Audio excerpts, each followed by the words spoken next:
Sementara itu Istana membantah adanya isu pengusaha Andi Syamsuddin Arsyad atau Haji Isam yang ditunjuk jadi koordinator menangani kebakaran hutan dan lahan. Ya, pemerintah memang meminta semua pihak membantu penanganan karhutla, namun tidak ada penunjukan khusus ke Haji Isyam. Tidak ada. Tidak benar itu. Tidak benar itu. Tidak benar. Berarti itu cuma mas ya, isu aja ya mas ya. Enggak, siapa yang menghembuskan isunya? Di media sosial itu kan sampai trending gitu, tapi ya memang nggak ada. Medsos kan banyak trending, tapi kan belum tentu itu yang benar itu loh jadi masalah.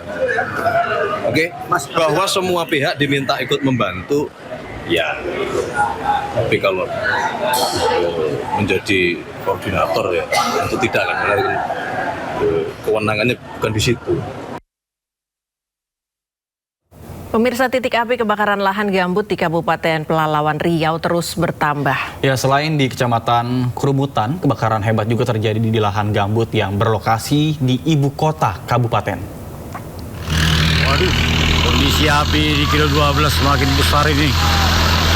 Sudah semakin dekat ke jalannya, sekitar 30 meter, 20 meter lagi nih. Tim pemadam kebakaran dari perusahaan berjibaku memadamkan api yang melahap lahan gambut milik warga di Desa Rantau Baru, Kabupaten Pelalawan Riau. Dari Minggu siang hingga tengah malam, tim damkar berusaha menghambat gerak kobaran api yang melahat pohon sawit dan semak belukar. Petugas damkar memprediksi lahan yang terbakar sudah lebih dari 10 hektar. Luasnya lahan yang terbakar membuat tim damkar kewalahan memadamkan kobaran api. Di Rantau Baru, Bang. Kecamatan Pangkalan Kerinci kayaknya. Ini lahan siapa nih? Masyarakat ya, Bang. Lahan masyarakat. Ini ada berapa hektar nih terbakar nih? Anggaran 10 lah. 10 hektar ya? 10 hektar. Kurangnya personil dan sulitnya mendapatkan sumber air membuat kobaran api masih belum bisa dijinakan. Dari Kabupaten Pelalawan Riau, Diki Kurniawan, Anyus melaporkan. Tidak hanya di Kalimantan, pemirsa, kebakaran hutan dan lahan juga terjadi di sejumlah titik di wilayah Nabire, Papua. Ya, TNI pun berupaya memadamkan api yang dengan cepat meluas. Kebakaran mulanya diperkirakan terjadi pada Jumat sore waktu setempat berdasarkan informasi dari warga sekitar. Kepulan asap menyelimuti sebagian wilayah kota Nabire dan juga mengganggu aktivitas warga. Pemadam kebakaran, TNI Angkatan Darat, BNPB dan juga BPBD Provinsi Papua berupaya memadamkan api di lokasi kejadian. Sebanyak 70 personil TNI dari Yonif TP 804 juga dikerahkan bersama dengan 2 unit truk tangki air menuju ke titik kebakaran terbesar di kawasan Jalan Poros, Kampung Waroki, Distrik Nabire Barat, Kabupaten Nabire, Papua Tengah. Kebakaran juga mulai mendekati bangunan sekolah. Bahkan kobaran api akhirnya mampu dipadamkan di lokasi tersebut, namun warga tetap diminta waspada karena karhutla masih berpotensi selama musim kemarau. Disinilah tempat yang terjadi pusat kebakaran di sini. Apinya banyak menuju ke kota. Di sepanjang kanan kiri jalan kita bisa saksikan kurang lebih sekitar 1 kilo kejadian kebakaran, termasuk di Waroki Jalan Bawah.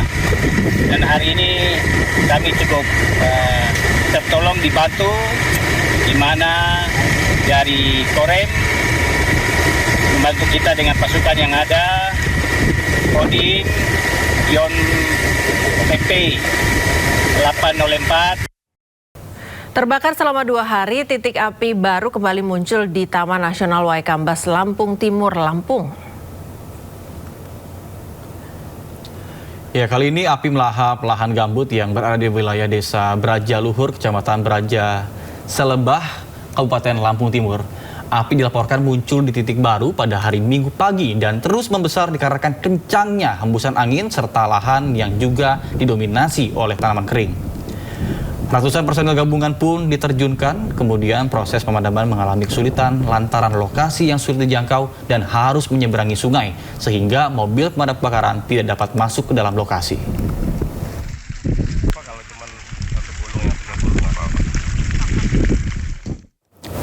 Api karhutla mulai dicari pelakunya dari pembakar lapangan hingga korporasi. Lantas seberapa serius negara membongkar dalang di balik kobaran api ini dan mampukah permasalahan karhutla ini terus terjadi setiap tahun bisa teratasi? Dan berikut dialog rekan Camar Haenda dengan juru kampanye hutan Greenpeace Indonesia, Belgis Habibah. Baru saja diumumkan Polri soal penetapan 72 orang sebagai tersangka pembakar hutan. Nah, sejauh ini bagaimana tanggapan Anda soal penegakan hukum kasus karhutla? Ini sebenarnya pembahasan yang menarik gitu ya, yang selalu terjadi. Mungkin saya akan kembalikan ke 2 tahun lalu ada 11 orang warga Sumatera Selatan yang kemudian menggugat korporasi yang konsesinya terbakar gitu. Tapi sampai hari ini sebenarnya kami masih menunggu kasasinya seperti apa, karena kemudian 11 orang warga ini dianggap tidak punya legal standing gitu ya, padahal sudah jelas bahwa konsesi perusahaan ini, 3 perusahaan yang digugat oleh warga ini mengalami kebakaran berulang di 2019, di 2023 gitu. Bahkan di tahun ini pun ternyata konsesinya mengalami kebakaran lagi gitu. Jadi sebenarnya ini juga pertanyaan kepada negara gitu ya, bagaimana kemudian negara melakukan penegakan hukum yang jelas korporasi dan konsesinya mengalami kebakaran berulang gitu. Baik, di beberapa tanggapan netizen ya berkaitan dengan apa yang tadi sudah disampaikan, apakah Anda melihat ketimpangan hukum antara pelaku perorangan dengan korporasi? Ada indikasi bahwasanya tumpul untuk korporasi tapi tajam untuk pelaku perorangan. Sejauh ini memang seperti itu. Yang paling sering disalahkan adalah masyarakat gitu ya, bahwa masyarakatlah yang membakar dibandingkan dengan korporasi yang kemudian konsesinya mengalami kebakaran berulang gitu.